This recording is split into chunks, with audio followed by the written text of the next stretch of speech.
Breast cancer यानी छाती का सरतान खवातीन में पाया जाने वाला सबसे आम कैंसर है और एक तहकीक के मुताबिक हर 8 में से एक खातून को ये कैंसर मुतासिर करता है। ब्रेस्ट के सेल्स की एबनॉर्मल ग्रोथ यानी कि जब छाती के खुलिये बेहंगम तरीके से किसी भी वजह से या किसी जीनियाती तब्दीली की वजह से बढ़ना शुरू होते हैं तो ये बड़े हुए सेल किसी गिल्टी, उभार, लंप या मैस की सूरत में जाहिर होते हैं। ये लाजमी नहीं है कि हर गिल्टी कैंसर ही हो, बल्कि कुछ गिल्टियां बेजरर भी होती हैं जो कि सिस्ट या फाइब्रोएडिनोमा कहलाती हैं और ये अमूमी तौर पर 15 से 35 साल की खवातीन को मुतासिर करती हैं। लेकिन यहाँ पर एक बात समझना बहुत ज़रूरी है कि ब्रेस्ट कैंसर किसी भी उम्र की खातून को मुतासिर कर सकता है। मैंने खुद अपनी जनरल सर्जरी की ट्रेनिंग के दौरान मल्टीपल ऐसे केसेस देखे हैं जिसमें हम इनिशियल डायग्नोसिस फाइब्रोएडिनोमा का बनाते हैं और ऑपरेट करने के बाद जब उसकी बायोप्सी रिपोर्ट आती है तो उसमें कैंसर की तशखीस होती है। ब्रेस्ट कैंसर यानी छाती के सरतान की बुनियादी तौर पर दो इकसाम है। पहली किस्म डक्टल कार्सिनोमा कहलाती है जबकि दूसरी किस्म लोबुलर कार्सिनोमा कहलाती है। डक्टल कार्सिनोमा जो कि सबसे आम किस्म है, ये उन नालियों या डक्ट्स को मुतासिर करता है जो कि दूध को लेकर जाती हैं निपल की तरफ। दूसरी किस्म लोबुलर कार्सिनोमा की है जो कि दूध बनाने वाले गदूद यानी कि ग्लैंड्स को मुतासिर करता है। ये दोनों इकसाम इर्द गिर्द के टिश्यूज में भी फैल सकती हैं और जब ये ऐसा करती हैं तो इनको इन्वेजिव कार्सिनोमा कहा जाता है। इर्द गिर्द के टिश्यूज में इन्वेड करने के अलावा छाती का सरतान जिस्म के दीगर हिस्सों में भी फैल सकता है। लिम्फ नोड्स, हड्डियां,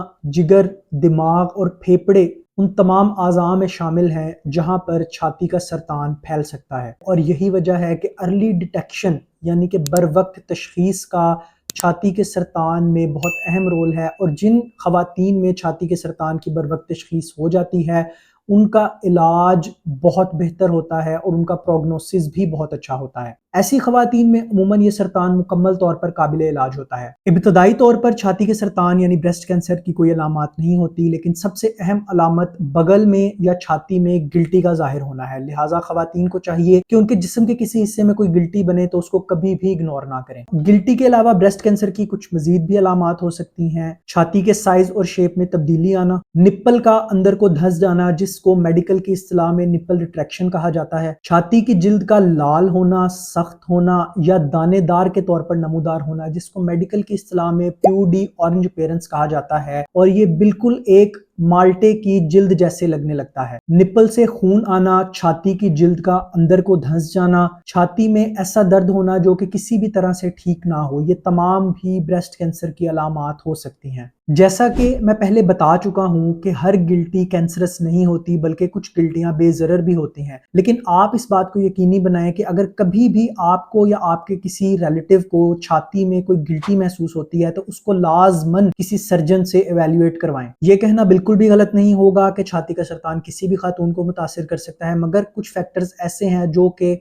ब्रेस्ट कैंसर के रिस्क को बढ़ा देते हैं। ये दो तरह के फैक्टर्स होते हैं, एक को मेडिकली मॉडिफाइबल कहा जाता है जिनसे हम एहतियात करें तो हम ब्रेस्ट कैंसर से बच सकते हैं। दूसरी किस्म नॉन मॉडिफाइबल होती है, इनको हम तब्दील नहीं कर सकते और अगर किसी खातून में ये रिस्क फैक्टर्स पाए जाते हैं तो उसमें ज्यादा चांसेस यही हैं कि वो ब्रेस्ट कैंसर से मुतासिर हो सकती है। मोटापा, खासकर मेनोपॉज के बाद का मोटापा, सेडेंट्री लाइफस्टाइल यानी एक जगह पर बैठे रहना और किसी किस्म की वॉक या एक्सरसाइज ना करना, सिगरेट और शराब नोशी, मेनोपॉज के बाद हार्मोनल ट्रीटमेंट या HRT लेना, ये तमाम मॉडिफाइबल रिस्क फैक्टर्स हैं। इन फैक्टर्स से बचकर आप अपने आप को ब्रेस्ट कैंसर से महफूज रख सकते हैं। इसके साथ साथ ब्रेस्ट फीडिंग का भी ब्रेस्ट कैंसर से बचाव में अहम रोल है। दूसरी किस्म के factors non modifiable risk factors कहलाते हैं और इनसे बचना तकरीबन नामुमकिन है। इनमें सरे फहरिस्त उम्र का बढ़ना है। जैसे ही आपकी उम्र 50 साल से ज्यादा होती है आपके छाती के सरतान के चांसेस बढ़ जाते हैं और आप अपनी उम्र को बढ़ने से नहीं रोक सकते। ब्रेस्ट कैंसर की फैमिली हिस्ट्री होना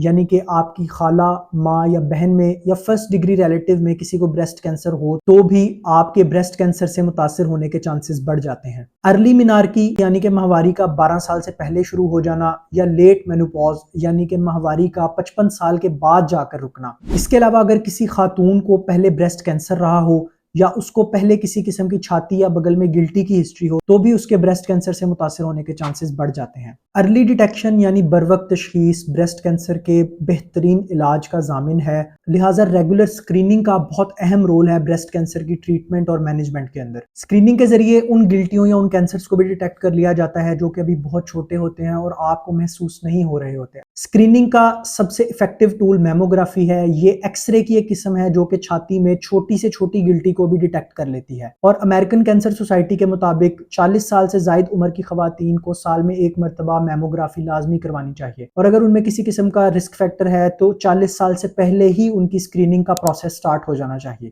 اس کے علاوہ سیلف بریسٹ ایگزام یعنی کہ اپنا خود معائنہ کرنا بہت اہم ہے، اور خواتین کو چاہیے کہ وہ سیلف بریسٹ ایگزامینیشن لازمی سیکھیں اور اپنی چھاتیوں کا وقتاً فوقتاً خود معائنہ کرتی رہیں، اور جیسے ہی ان کو اپنی چھاتی میں کوئی تبدیلی محسوس ہو یا کوئی گلٹی ابھرتی ہوئی محسوس ہو تو فوراً سے سرجن سے رجوع کریں۔ سیلف بریسٹ ایگزامینیشن کا ایک پراپر طریقہ ہے، آپ یوٹیوب پر لکھ کر سرچ کر سکتے ہیں کہ سیلف بریسٹ ایگزام کیسے کرنا ہے، اس طریقے سے آپ اپنی چھاتیوں کا خود معائنہ کر سکتے ہیں۔ جب آپ اپنی چھاتی کی کسی گلٹی کی شکایت لے کر یا اپنی چھاتی میں رونما ہونے والی تبدیلی کی شکایت لے کر کسی سرجن ڈاکٹر کے پاس جاتے ہیں تو وہ ٹرپل اسیسمنٹ کے ذریعے آپ کی چھاتی کی گلٹی کا معائنہ کرتا ہے۔ سب سے پہلے نمبر پر فزیکل ایگزامینیشن ہے، جس میں سرجن خود آپ کی گلٹی کا معائنہ کرتا ہے اور دیکھتا ہے یہ گلٹی کس نوعیت کی ہے۔ دوسرے نمبر پر امیجنگ کروائی جاتی ہے، اگر آپ 35 سال سے کم عمر کی ہیں تو پھر آپ کا الٹرا ساؤنڈ کروایا جائے گا، اور اگر آپ کی عمر 35 سال سے زیادہ ہے تو میموگرافی کروائی جائے گی۔ اگر میموگرافی یا الٹرا ساؤنڈ پر کوئی گلٹی یا کوئی میس ڈیٹیکٹ ہوتا ہے تو پھر اس کی بائیوپسی کروائی جاتی ہے۔ بائیوپسی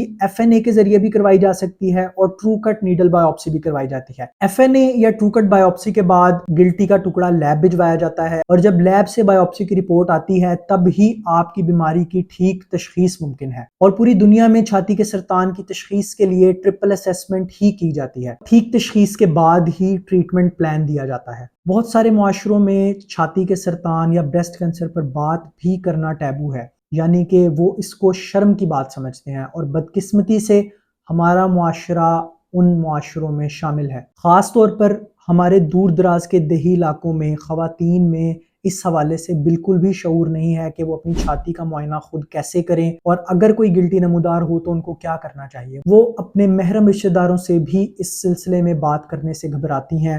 اور یہی وجہ ہے کہ جب کوئی ایسا معاملہ ہوتا ہے تو وہ دم کروانے میں یا گھریلو ٹوٹکے کرنے میں اتنا ٹائم ویسٹ کر دیتی ہیں کہ جب وہ کسی ڈاکٹر کے پاس پہنچتی ہیں تب بہت دیر ہو چکی ہوتی ہے، اور ان کا چھاتی کا سرطان جسم میں مکمل طور پر پھیل چکا ہوتا ہے، اور بعض دفعہ تو چھاتی کا سرطان ایک فنگیٹنگ لیژن میں کنورٹ ہو جاتا ہے، یعنی کہ آپ یوں سمجھیں کہ چھاتی پر ارلی لگ جاتی ہے، اور ایسے ملٹیپل کیسز میں اپنی جنرل سرجری کی روٹیشن میں دیکھ چکا ہوں۔ لہٰذا ایسے علاقوں میں آگہی پھیلانا بہت اہم اور سب سے ضروری ہے۔ آج کل ہر ایک کے پاس موبائل اور یوٹیوب ہے، چاہے وہ کسی بھی علاقے سے تعلق رکھتا ہو، لہٰذا خواتین کو چاہیے کہ اپنی سیلف ایجوکیشن پر کام کریں اور یوٹیوب کو ایک ذریعہ تعلیم بنائیں اور یوٹیوب سے چیزوں کو سیکھیں اور اپنے شعور میں اور اپنی آگہی میں اضافہ کریں۔ اس ٹیبو کو توڑیں تاکہ چھاتی کے سرطان کی بروقت تشخیص ہو سکے اور اس کا مکمل علاج کیا جا سکے۔ تو آئیے مل کر آگہی پھیلائیں اور چھاتی کے سرطان یعنی بریسٹ کینسر کو ختم کرنے میں اپنا کردار ادا کریں۔